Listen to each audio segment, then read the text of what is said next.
mujeres, cuando eran pequeñas, ellas decían, por favor, yo quiero ir al colegio. O sea, no, ¿tú para qué si vas a estar detrás del fogón? Lo más preocupante en el tema de masculinidades es donde existe esta masculinidad tóxica, que está muy inspirado en la idea del hombre fuerte, recio, con poder, exitoso. Es muy problemático porque, en principio, el tipo de liderazgo que puede existir puede ser muy duro, muy agresivo. Tengo el caso muy cercano de dos sobrinas que estudiaron ingeniería textil en la uni. Cuando fueron a trabajar en planta, no las dejaban porque decían, a ella no la van a obedecer la planta de varones. ¿Sabes qué acabaron haciendo? Las mandaron a administración. La salud mental de los que tienen este tipo de masculinidad pueden generarse, digamos, masculinidades laboralmente muy exitosas, pero personalmente arruinadas. No podemos hablar de género si solo hablamos de mujeres o si solo hablamos de hombres. Por cada dólar que gana un varón con el mismo nivel de estudio, sector y mismo número de horas de trabajo, una mujer gana 80 centavos de dólar.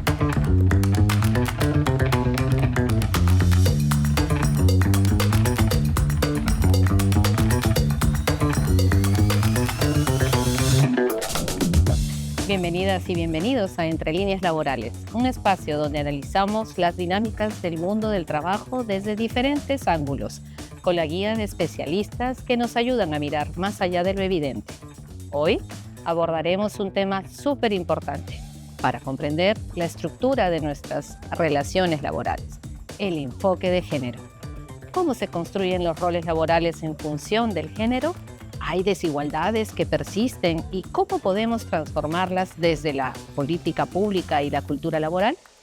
Para conversar al respecto nos acompañan dos expertos. Iván Ormachea Choque, abogado por la PUC, con maestría en Relaciones Internacionales y especialización en resolución de conflictos por la Universidad de Syracuse, Estados Unidos, y maestría en estudios de género por la PUC. Actualmente es presidente de Prodiálogo, organización especializada en la prevención y transformación de conflictos sociales. Tiene más de 30 años de experiencia en mediación, diálogo intercultural y procesos de paz, y ha trabajado con comunidades, empresas y organismos internacionales como el Banco Mundial y el BID. También es un referente en temas de masculinidades y su impacto en el mundo laboral. Por otro lado, Patricia Fuertes Medina, economista con una maestría en estudios del desarrollo por el Institute of Social Studies de La Haya, Países Bajos. Su trabajo se centra en el análisis de políticas públicas con enfoque de género, economía del cuidado y desarrollo rural. Ha sido investigadora, docente y consultora en temas como informalidad laboral, brechas salariales y desigualdad de género. Es una voz crítica en el estudio de cómo las estructuras económicas afectan de manera diferenciada a mujeres, niñas y poblaciones vulnerables en el Perú. Gracias a ambos por estar aquí. Bienvenidos a Entre Líneas Laborales. Esta tarde en nuestra casa, la PUC, vamos a empezar por las cosas elementales. Vamos poniendo marco a nuestro diálogo. ¿Qué es género, Patricia? Bueno, buenas tardes. Género es un concepto que yo suelo decir que es un concepto operativo, o sea, que nos permite analizar la realidad.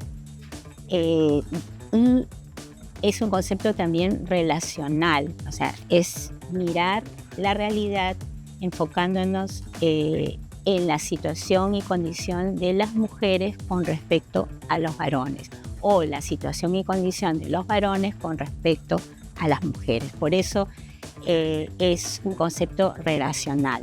No podemos hablar de género si solo hablamos de mujeres o si solo hablamos de hombres. Lo que hace es enfocar en cualquier ámbito del desarrollo humano o de las interacciones humanas esas relaciones, que suelen ser no necesariamente iguales, sino más bien todo lo contrario, porque en la mayoría de casos encontramos que son relaciones de poder. Sin duda, conflictivas. Conflictivas, y la idea de analizar la realidad con estos ojos es también porque en cualquier ámbito donde nosotros miremos, el laboral, el productivo, el social, vamos a encontrar la interacción entre mujeres y hombres a partir de esas relaciones. Y eso va a tener impactos en cada uno de ellos de manera diferenciada.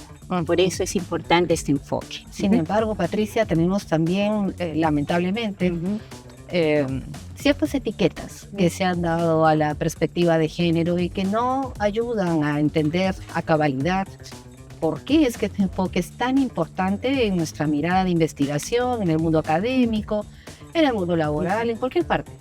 ¿Qué hacemos con estas etiquetas perversas que le hemos ido, no me incluyo, pero le hemos, pues hay que decirlo así, que se le ha ido poniendo en la perspectiva de género? Bueno, creo que con estos espacios en los que podemos hablar sobre el enfoque de género como una herramienta analítica, más que todo, ¿no? Y que es aplicable a todas las ciencias. Podemos, como tú bien lo has dicho al inicio, yo tengo la disciplina, soy economista, pero yo puedo mirar todas las estructuras económicas con los lentes de género. O sea, mirando cuál es la realidad económica y cómo se determinan ciertas realidades si eres mujer o si eres hombre. Entonces, es una herramienta analítica. Y con el conocimiento podemos combatir cualquier etiqueta. Claro que sí. ¿Y cómo enlazamos esto con el concepto de trabajo, Iván? Bueno, yo creo que es en principio esencial, ¿no? ¿Por qué? Porque aparte de lo que señalaba Patricia, ¿no? En cuanto a género, como digamos, concepto analítico, también es un enfoque, ¿no? También lo señaló Patricia, y también es parte del ordenamiento social, o sea, es un sistema, ¿no? Genera, o en todo caso un subsistema, si queremos señalarlo. Y se manifiesta en las relaciones entre las personas, ¿no? Varones, mujeres y personas de otras identidades. Y uno de los espacios donde obviamente se tiene que manifestar es en el espacio del trabajo, ¿no? Desde el punto de vista de las masculinidades, por ejemplo, porque no, cuando hablamos de género muchos piensan que es solo mujer, no es eso. No es así. Género no somos solo mujeres, somos todos los seres humanos, tenemos un género, ¿no? Y desde esta visión sistémica, pues el hecho de tener una identidad, digamos, se ve implicado por una serie de elementos también estructurales o sistémicos, ¿no? Por ejemplo, en el caso de los hombres, ¿no? El trabajo remunerado está muy vinculado a su identidad, ¿no? Porque, digamos, de una visión clásica, el hombre siempre ha estado... La virilidad. Bueno, en la virilidad, ¿no? Es más, un salto de la virilidad, lo que se llama más bien la masculinidad. Ese es un concepto de Norma Fuller. Ajá. Porque Norma decía lo siguiente, ¿no? La virilidad es el momento, digamos, donde aún no ha habido maduración de los varones y entonces juegan mucho con el tema de la sexualidad, con el tema de, digamos, de conquistador, de ser conquistadores en todo el sentido de la palabra, ¿no? Conquistar éxitos acá, pero no sientan cabeza. Y cuando sientan cabeza es que ya entramos en un tipo de masculinidad, ¿no? Un cierto nivel de maduración. Y tener un trabajo te da justamente esa posibilidad de entrar en ese periodo de masculinidad, digamos, más madura, ¿no? Y ahí uno de los temas que yo creo que sería interesante señalar es el tema, por ejemplo, el día de hoy que tiene que ver con la brecha salarial, ¿no? Hay estudios del Banco Mundial, si mal no recuerdo, de la OIT. La OIT dice que en promedio en la región, por cada $1 que gana un varón, con el mismo nivel de estudio, en el mismo sector y el mismo número de horas de trabajo, una mujer gana 80 centavos de dólar, ¿no? Es decir, 20% menos. Ahora, la OIT, esa es la OIT, el Banco Mundial dice que es 70 centavos. Okay. ¿No? Yo hubiera apostado entonces, que ahí la brecha era mayor. Y en el caso peruano es aproximadamente, es un aproximado, digamos entre 70 y 80%, o sea, 20 a 30% menos lo que ganan las mujeres el día de hoy, ¿no? Pero adicionalmente a la brecha salarial está todo este tema relacionado a la segregación laboral, ¿no? Hay sectores, fundamentalmente pues educación, salud y todo lo que es trabajo doméstico, ¿no? Está muy segregado en lo femenino, las mujeres. Tareas del cuidado. Feminizas. Y eso está asociado clarísimamente a los temas del cuidado, ¿no? Mientras que lo masculino está asociado pues con las industrias, la construcción, la minería y sobre todo con los órganos de decisión, la jerarquía, ¿no? La gobernanza de las instituciones. Hay un tema de segregación laboral vertical, como se dice, ¿no? Entonces, para empezar, digamos que esos son dos temitas que habría que mencionar, ¿no? Sin duda alguna. Sí. Genderización del trabajo, Patricia. ¿Y qué hacemos con ello? A ver, es importante, como ya lo había mencionado Iván, tener en cuenta que el trabajo no es un ámbito que escape a las relaciones de género, ¿no? El trabajo ha sido como generador de valor, ha sido también materia de relaciones de género y de la distribución, por ejemplo, de roles, ¿no? O sea, mencionaba Iván, los hombres tienden más al trabajo remunerado por una cuestión de prestigio, de virilidad, pero eso tiene que ver con los roles diferenciados que se han dado a mujeres y a hombres en el mundo del trabajo. Por ejemplo, el trabajo, entre comillas, el productivo, el que gana dinero, es el que hace el hombre. La mujer no trabaja, es una ayuda. O sea, el trabajo de la casa, el trabajo de cuidados, el trabajo no remunerado no se considera trabajo. Entonces es desvalorizado. Entonces tiene mucho que ver con estos roles y que son determinados por ese sistema que tú bien mencionaste, ¿no? O sea, hay un sistema que nos hace desiguales desde el que nacemos, ¿no? Sistema patriarcal. Tú eres ayuda, yo soy proveedor. Entonces, ¿quién tiene más prestigio? El proveedor. Entonces, de ahí viene toda la disparidad salarial que luego vemos. Es más, los estudios en economía ya han demostrado que dónde empieza la brecha de ingresos entre mujeres y hombres. En un primer tramo, estos son estudios que se han hecho en países en desarrollo, digamos que los ingresos de mujeres y hombres pueden ser en un primer ciclo de vida, pero cuando ya la mujer tiene el primer hijo, hay una caída y el hombre sigue.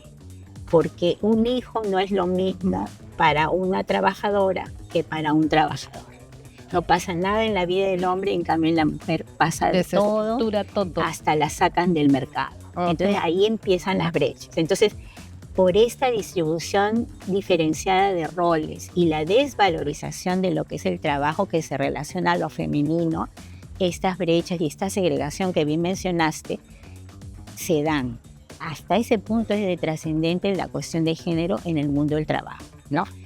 Es más, también podemos ver que mujeres y hombres se distribuyen de manera diferenciada, con lo que tú dijiste, segregación, y aquellas actividades económico-productivas masculinizadas a la vez son las que coinciden con la mayor productividad y la mayor remuneración, mientras que aquellas ejercidas por mujeres son las de menor productividad y menor. Exacto. Y las más estigmatizadas. Tú mencionaste el trabajo doméstico, el trabajo del hogar remunerado, que es una en donde hay mayor informalidad, en donde hay menor acercamiento a la remuneración mínima vital, y todo porque es un trabajo genderizado o atravesado por el género, ¿no?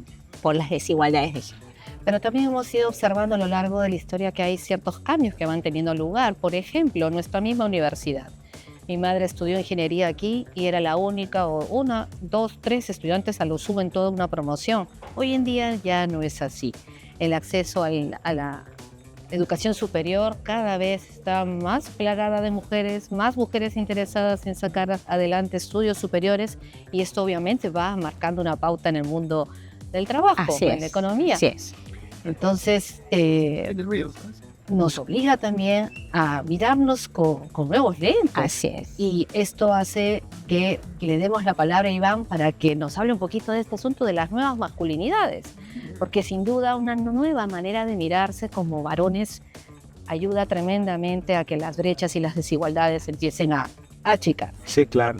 Y bueno, esto también tiene relación con otro elemento que creo que se manifiesta en el espacio de trabajo, que es el tema de la violencia de género, ¿no?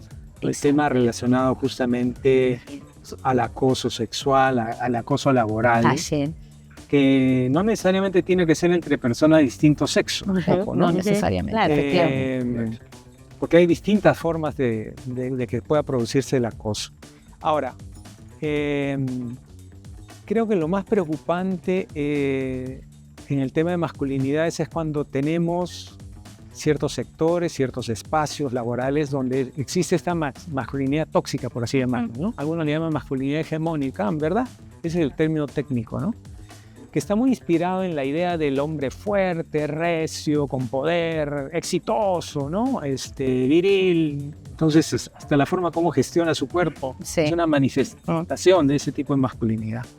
Entonces, ahí es muy problemático porque, en principio, el tipo de liderazgo que puede existir es un liderazgo que puede ser muy duro, muy agresivo, nocivo, que no comulga mucho o para nada, por ejemplo, con el tema de corresponsabilidad, con los temas de cuidado de la familia. Excelente. O incluso, ¿no? Lo ve de forma peyorativa, ¿no? ¿Por qué? Porque no, las masculinidades hegemónicas no valoran lo femenino, ¿no? Que es, digamos, el estereotipo más claro de lo que es el patriarca, ¿no? Y están asociando siempre lo femenino a la debilidad, que es algo que es la antítesis de su propia identidad, ¿no?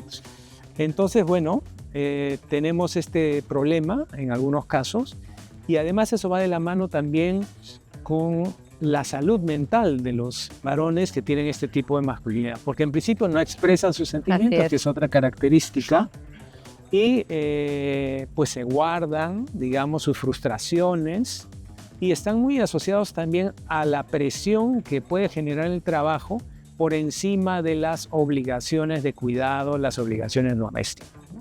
Con lo cual pueden generarse, digamos, masculinidades, entre comillas, laboralmente muy exitosas, pero personalmente, digamos, arruinadas, ¿no?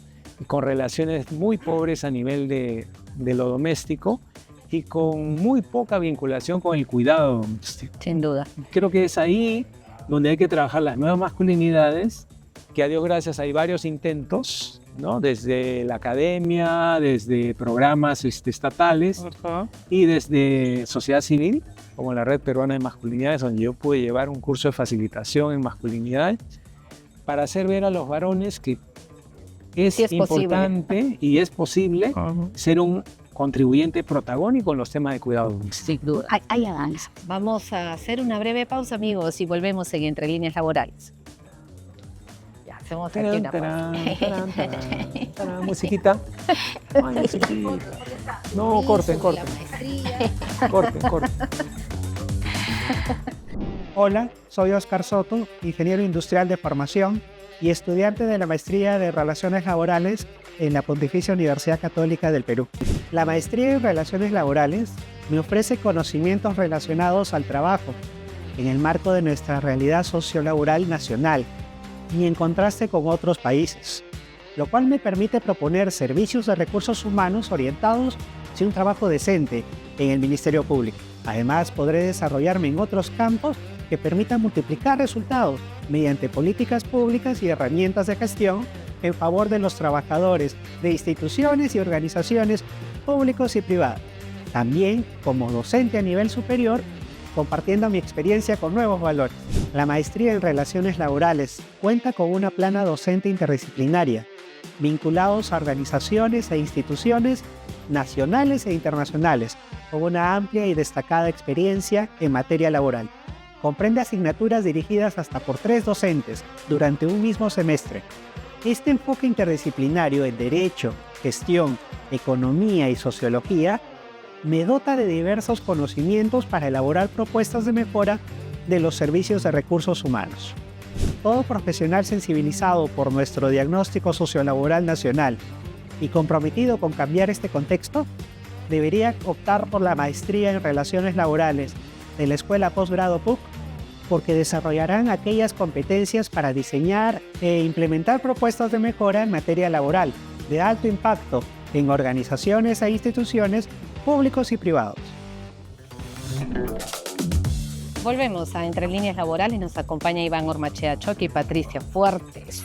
Estamos aquí hablando de género y hemos ido revelando algunos conceptos fundamentales, algunas estigmatizaciones que tenemos también al respecto y cómo demolerlas, ¿no es verdad? ¿Qué impacto va teniendo esto en el mundo laboral en concreto, las desigualdades salariales, en el mundo informal? Patricia, cuéntanos un poquito, ¿qué casos vamos encontrando con fuerte evidencia de que aún hay mucho por trabajar? Efectivamente, como todas las desigualdades, siempre es necesario mirarlas y leerlas sobre a quién las afectan, ¿no? Habíamos ya mencionado las desigualdades salariales por razones de género, ¿no? Estas desigualdades empiezan, como hemos dicho, por el ciclo de vida, cuando empieza la etapa de la maternidad, pero también tienen que ver con cómo nos han distribuido entre tipos de profesiones, como tú bien mencionabas, ¿no? O sea, si una mujer no entra al campo de las ciencias o no entra, va a ser más difícil que pueda entrar a sectores donde hay altas productividades y altos salarios, ¿no?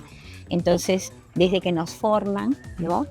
También se nos dice, bueno, tú para las matemáticas vas a padecer, mejor sigue derecho o mejor sigue educación, ¿no? Entonces, desde pequeñas te van sacando del mundo de la ciencia y de las matemáticas. Y eso va a tener un impacto luego en tus posibilidades laborales y en lo que luego quieres ganar, ¿no? O tanto peor en el mundo rural, cuando las niñas ni siquiera son enviadas a la escuela. Exacto. Muchas veces hemos entrevistado a productoras, mujeres, que nos comentaban que cuando eran pequeñas, sus papás, ellas decían, por favor, yo quiero ir al colegio. O sea, no, ¿tú para qué si vas a estar detrás del fogón? ¿No? ¿Para qué si vas a estar detrás del fogón? Entonces, o había niñas, por ejemplo, también cuando hemos hecho evaluaciones de impacto sobre el microcrédito, entrevistamos a las mujeres, o sea, que recibían crédito y cómo invertían las ganancias a partir del crédito, y ellas decían en educación de mis hijos. Así es. Y les decíamos, tremenda inversión. En tu hija y en tu hijo igual. No, en San Martín, en la parte de selva, nos decían, no, porque ella se va a casar, ella va a tener ahorita sus hijos, entonces invierto en él, en mi hijo. Entonces, este es el grado en que las desigualdades impactan en la vida diaria, en la posibilidad de generar ingresos propios, ¿no? En muchas de nuestras regiones, de cada 100 mujeres, más de 40 de ellas no tienen ingresos propios, frente a solo 13 hombres de cada 100. O sea, esa capacidad para generar ingresos está muy entrelazada a la posibilidad de ir a educación, al tipo de profesión que vas a elegir, al tipo de ingreso que vas a tener, etcétera, etcétera, ¿no? Entonces sí es muy fuerte. Muy fuerte. ¿No? Habíamos hablado de segregación en la primera parte, lo había mencionado Iván. Aquí, ¿qué avances y limitaciones hay al respecto, Iván? El tema de segregación. En la segregación laboral. Bueno, a ver, aquí hay que discriminar entre lo que llamamos segregación horizontal y segregación vertical, ¿no? Quizás explicarlo muy rápido. La segregación horizontal tiene que ver con cómo los distintos sexos, ¿no?, se ubican en ciertos tipos de actividad o ocupación, ¿no?, laboral. Y la vertical tiene que ver más bien dentro de un sector cómo están las jerarquías a nivel de género, ¿no? Y es interesante, bueno, en principio porque justo estaba revisando alguna información y hay un crecimiento notorio, ya lo habían mencionado ustedes, de la participación de las mujeres en el ámbito educativo superior, cada vez más, ¿no? Cada vez más. Yo como abogado puedo decir, por ejemplo, en Derecho hace ya, me parece un par de décadas, hay más estudiantes mujeres que varones, ¿no? Pero hay otros sectores, bueno, y antes de entrar a los sectores, me estoy yendo muy rápido. Eso significa que hay avances en cuanto a el acceso a la formación de mujeres, y eso en la región también se ha demostrado. El problema, sin embargo, subsiste de que a pesar de que hay más profesionales mujeres, la segregación no ha cambiado. Así es, ¿no? Se ha movido. No, justo revisaba un estudio de PNUD en 8 países, ¿no? No sé si me acuerdo, pero en 5 de ellos, más bien, había la tendencia de más mujeres en el ámbito académico, profesional, pero más bien más segregación. Había empeorado, ¿no? Sí. Solo en 2 países, en El Salvador y en Colombia, había mejorado. Se había reducido la brecha de segregación, ¿no? Pero en Uruguay, que es un país que tiene muchas condiciones favorables, se había mantenido estancado el asunto, ¿no? Sí. Entonces, ahí creo que hay temas estructurales que impiden definitivamente, y culturales obviamente, ¿no? Sin duda. Que impiden que digamos, se revierta este tema de la segregación, aún en el ámbito cultural, los temas de género, los mandatos masculinos enfocados siempre en, digamos, en este tipo de carreras, de ocupaciones, donde hay más reconocimiento, donde, digamos, tienen más remuneración, y también por el lado de las mujeres, ¿no? Como lo dijo Patricia, ¿no? Más vinculadas al tema del cuidado. Y creo que también el tema más estructural, lo que sería políticas, no existen grandes políticas para, digamos, revertir este patrón, ¿no? Una de las políticas que tiene el Perú, algo reciente, es esta de la licencia por paternidad. Pero son 10 días. Pero ha mejorado, 15 mejorado un días. poquito. Bueno, yo lo que recuerdo es que de 10 días se puede prorrogar hasta 30. Pero sí, depende, son mellizos. Depende si, por ejemplo, ha habido un parto complicado o la mamá, digamos, está... Igual 30 es insuficiente, ¿eh? Sí. Así es, ¿no? Si ha habido un parto complicado, múltiple, etcétera, dan 10 días más. Y si ha nacido, digamos, el recién nacido, el neonato, con problemas serios de salud, o la mamá está en una situación de mucho riesgo, le dan 10 días más. Pero digamos, comparamos con Suecia, ¿no? Que es, digamos, el estándar mayor, ellos reparten entre las parejas 16 meses y obligan a que el varón tenga al menos 2 meses, ¿no? Entonces, bueno, eso creo que nos falta, más de estas políticas, políticas que ayuden también a que las parejas puedan tener acceso a buenos servicios de cuidado de los niños y de las niñas.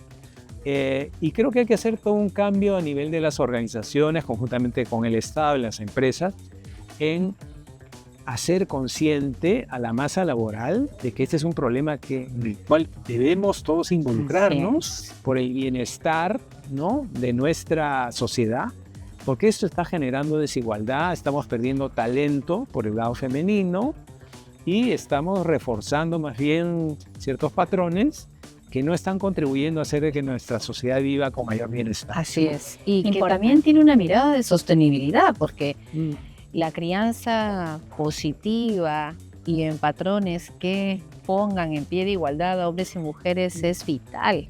Una paternidad que se incluya a sí misma dentro de la labor de crianza es fundamental también. Y allí es donde va la semilla de crecer en situación de todos aquí tenemos un valor y todos tenemos derecho a prosperar. Así es, ahí es tan fuerte, como ya mencioné, lamentablemente no hay políticas que estén apuntando a estos problemas, al meollo, ¿no? Tengo el caso muy cercano de 2 sobrinas que estudiaron ingeniería textil en la uni, siguiendo a mi padre, que mi padre era ingeniero textil. Lo hicieron con mucha fortaleza, se graduaron todo, y cuando fueron a emplearse ya en las fábricas, a trabajar en planta, como ellas habían visto, ¿no? A mi padre resistencia total. No las dejaban, porque si tú a ella no la van a obedecer la planta de varones, y ¿sabes qué acabaron haciendo las dos? Las mandaron a administración. Entonces, ¿qué sucedió? Que ellas han emigrado a Canadá, donde pueden ejercer como unas ingenieras textiles, meterse a la planta, hablar con los operarios. O sea, eso no lo pudieron hacer acá. Entonces estamos perdiendo talentos. Lo que decía Iván.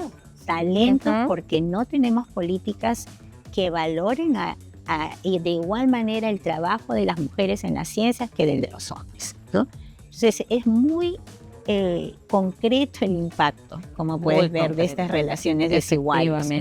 Y que luego se traducen también en este asunto que se hablaba de los días que tienen los varones para cuidar a sus hijos, para las mujeres, sobre todo la conciliación trabajo-familia. Exacto.